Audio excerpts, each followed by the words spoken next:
السلام عليكم ورحمة الله وبركاته أخيارتا أصحابتا أخواتي سيتين في عنتين هل كان كوتش مريم واي maantana insha allah waxaan ka hadlaynaa maadaama ay beri cashuura tahay waxaan ka hadlaynaa xoogaa yar mawduucaas because waa mawduuc aad muhiim u ah shaana halkan waan ku cabaayay marka insha allah kaamirada dhinaca kale u gedin doonaa saa shaahaygana uu sii wato subxaan allah mawduuca oo cashuura waxay ila tahay mawduuc oo gabar muslimad ah inay yacni waqti siiso ee ka fekerto qisada nabi muuse calayhi salaam maxaa u dhahayaa arrintaas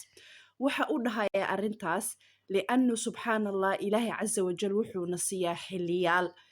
xiliyaal oo mid kastaba ee tahay qalbigeena inaa wax mucayan marka saa sheegnay subxaan allah ilaahay waxaa jirta xiliyo oo nagu talagalay inaa waxyaalo mucayan oo diinteena ku saabsan inaa xasuusano because ibni aadan baan dhahnay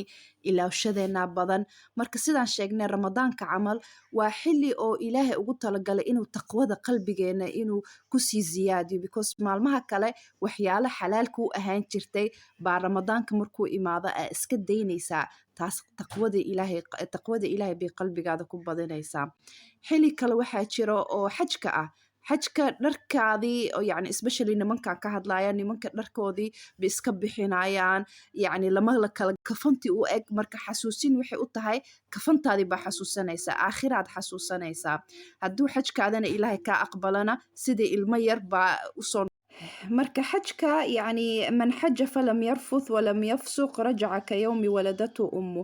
markii qofkii oo yani dembiga iska dhaafa fusqi iska dhaafa xajkiisa ilaahay casa wajal dembigiisa wuxuu u dhaafaya sida ilmo yar hadda dhashay dembigiisao dhan baa laga tirtirayaa marka waa xili wanaagsan oo ilaahay casa wajal noogu talagalay inaa dembi dhaafka ilaahay makhfiradiisa iyo raxmadiisa inaa xasuusano aakhira inaa xasuusano marka xilligana hadda maanaa maxaa waaye wuxuu ilaahay noogu talagalay inaa xasuusano cashuura iyo qisadeeda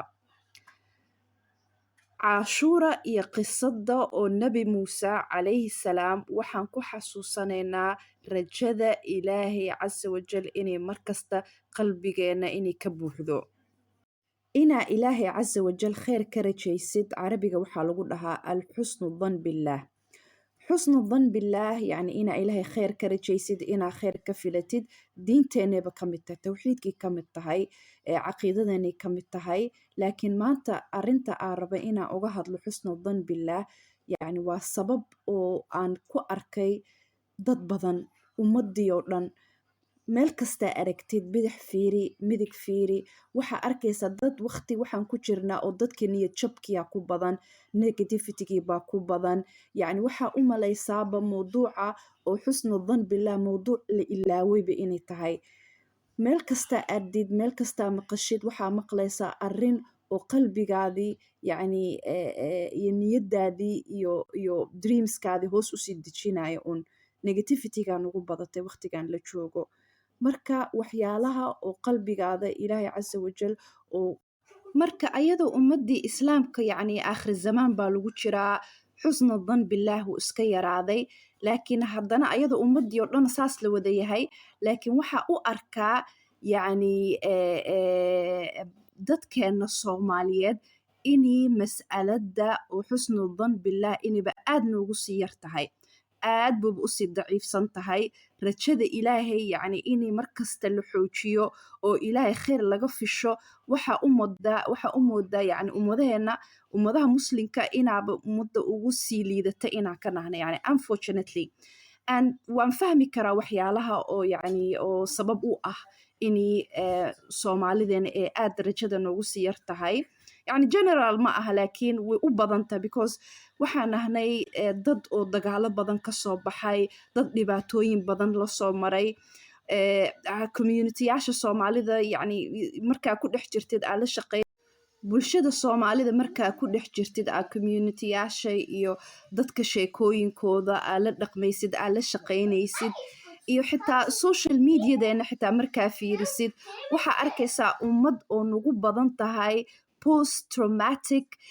stress disorder yani PTSD da nagu badan tahay stress badan oo ka imaaday dagaaladii badneed yani oo Soomaaliya haddana ku jirto, hadda markii horena ku jiri jirtay, dhibka badan ee dadka la kulmeen, especially Soomaalida qurbada imaatay, dhib badan bay la kulmeen,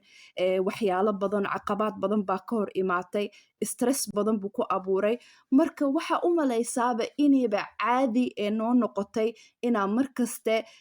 negativity iyo waxyaalaha oo maxaa la yirahdaa oo niyadda iyo qalbigaba naga dejinaysa ama naga dilaysa inaa markaste aan isla wadaagno sheekaba sheeke kasii naxdin badan tahay iyo kasii walwal badan tahay ee caadi noo noqoto inaa social mediadeena soo dhigno, inaa whatsappyada oo markaste isku sheer gareenno. marka subxaan allah, yacni waxaa la dhahay ummad haddaa rabtid inaad dishid niyaddeeda iyo qalbigeeda ka dilaysaa. xaqiiqadiina waa taas hadda tanna haysataa. marka saan dhahnay xilliyadu ilaahay casa wajal xilli kastaba in waxnu xasuusiyo buu ugu talagalay. xilligaana hadda ku jirno oo shahru muxaram ah ku jirno oo cashuura beri ay tahay, ilaahay casa wajal rajadiisa waa inaan sii xoojinno. ilaahay xusnu dhan billaah aan ku leenahay, ilaahay casa wajal kheyrkaan ka filayno waa inaan mar kastaba aan ka dhigno yacni habits inayna noqoto, inaan mar kasta ilaahay kheyr ka filno, inayba ka noqoto yacni waxyaalaha oo personalitygeena iyo shakhsiyaddeena inay ka noqoto waxyaalo aan mar kasta aan ku dhaqmeyno oo nolol maalmeedkeena. marka xusnu dhan billaah ayadoo cibaada min cibaadaatillaah, oo yacni cibaado oo ilaahay loogu sii dhowaanayo ay tahay, ee haddana haddaa u fiirsatid positive psychology-ga waaba skill, waa xirfad ay tahay inaa markasta sidaa yacni markaa jimka aadid murqahaada u xoojin kartid, yacni maskaxdaadana waa inaa practice u samaysid, waa inaa markasta tababar sidee qalbigayga iyo maskaxdaydaba ugu tababari karaa inay markasta xusn adhan billaah inaa lahaado, inaa markasta ilaahay kheyr inaa ka rajeeyo, maxaa iga caawini kara, maxaa samayn karaa. taasna waxay ka imaanaysaa horta inaa markaste inaa adiga yacni belief systemkaada waxyaalaha aaminsan tahay inaa markaste oo qalbigaada kusoo celcelisid, because sometimes waxyaalaha keenaya inay xusnu dhan billaah ama rajada ilaahay inay nagu yaraato waa isla hadalka ibni aadanka self negative talk, yacni waa isla hadalka ibni aadanka oo yacni ama maskaxdiisa markuu isla hadlaayo oo waxyaalo oo negative oo isku sheegayo. sideedaba waxaa lagu leeyahay ibni aadanka maalin kaste waxaa lagu leeyahay ugu yaraan 6,000 oo fikradood baa maskaxdaada soo gashaa. 6,000 oo fikradood baa maskaxdaada soo gashaa oo ma aa ka fakeraysaa ama maxaa la yidhaahdaa aa kala faaleynaysaa. marka 6,000 waxaa lagu leeyahay sometimes haddaa maskaxdaada iyo thought processka yani maskaxdaada iyo sida fikradaada haddaad ka fiirsanin ama qualityga fikradda aad ka fakeraysa haddaa u fiirsanin 85% of waxyaalaha ka fakeraysid negative ay noqon karaan waad haddaad u fiirsanin. marka 85% oo fikradaha aa maantao dhan ka fakeraysid markii tahay waxyaalo oo negative ah, waxyaalo oo yacni fikrado oo qalbigaadii iyo niyadaadiiba hoos u dejinaysa ay tahay, fikrado oo ku caawinaynin inaa hore u socotid ay tahay, fikrado oo maantao dhan aa naftaadii aad dhaliilaysid aa markastaba niyadaadii iyo qalbigaadaba hoos u dejinaysid hadday tahay, marka cibaadadii xusna dhan billaah maxay kula tahay cibaadadaas aad iyo aad bay kugu yaraanaysaa. rajada ilaahay subxaan allah yacni waaba ilaawaysaa, because haddayba 85% of your thoughts ee markastaba negative ay tahay, markastaba yacni waxyaalaha negativeka way kugu badanaysaa. kadaalika cibaadada oo xusna dhan billaahna waa aad bay kaaga sii yaraanaysaa.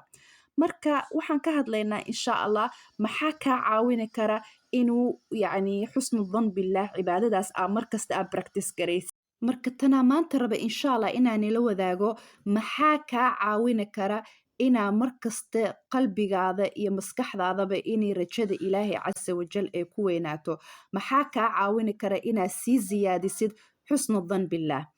number 1 tan ugu horeysa waa bii'ada aa ku heraarsan tahay, yacni your environment, your surrounding environment. maxaa waaye waxyaalaha markasta dhegaysatid, maxaa waye waxyaalaha markasta aa maqashid waxyaalo positive ah miyaa waxyaalo oo ku dhiirigelinaya miyaa waxyaalo qalbigaada iyo hanaankaadaba oo kor kuu siyaadinaya oo maxaa la yidhahdaa oo markastaba oo positivityga qalbigaada ku daraysa miyaa base waxyaalo niyadda kaa jibinaysa marba sheekada youtube-ka ka maqlaysid snapchat-ka ka maqlaysid whatsappka saameyn weyn bay ku leedahay marka that's why ee tahay ee muhiim u tahay yacni sidaa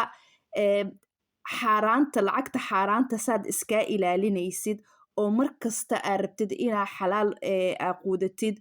cuntada xaaraanta saa tahay markasta inaa iska ilaalinaysid aa khamrada iyo khansiirka aa iskaa ilaalinaysid aa ogtahay inay xaaraan tahay aa cunto xalaal ah aa raadsanaysid kadaalika waxaa lagu leeyahay fikradahaada maskaxdaada markaste waxaa la rabaa inaa waxa positiveka inaa maskaxdaada u sheegtid waxyaalaha wanaagsan inaa dhegaysatid waxyaalaha fiican inaa fiirsatid aa qalbigaada iyo indhahaada iyo dhagahaadaba inaa ilaalisid marka xabiibaati saa sheegnay yacni waxyaalaha oo kaa caawina xusnu dan billah inay kuusii ziyaado waa biicadda oo aa ku hiraarsan tahay biicaddana waxaa ka mid ah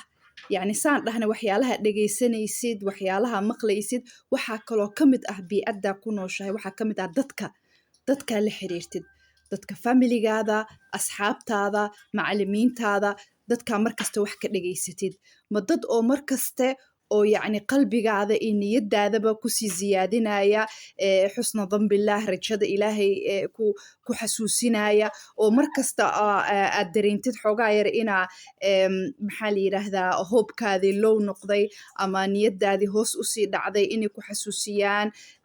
oo markasta ku xasuusiyaan ilaahay inaa markasta wax kheer ka filatid ilaahay inuu ducadaada istajiibayo mase waa dad oo markaste naftooda iyo waxyaalaha agagaarkooda iyo waxa adduunka ka dhacayo dhan waxay ka sheegaan wax negative marka yacni ka fiirso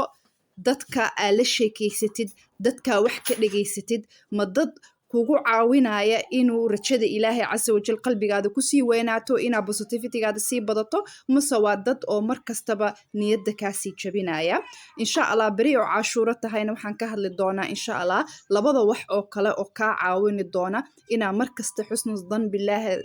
kuusii ziyaado qalbigaada inaa rajada ilaahay qalbigaada markasta ay ku weynaato oo positivityga ee kuu noqoto wax oo habit ah wax oo dhaqankaada ka mid ah markastaba inaa wax kastaba kheer ka filatid ilaahay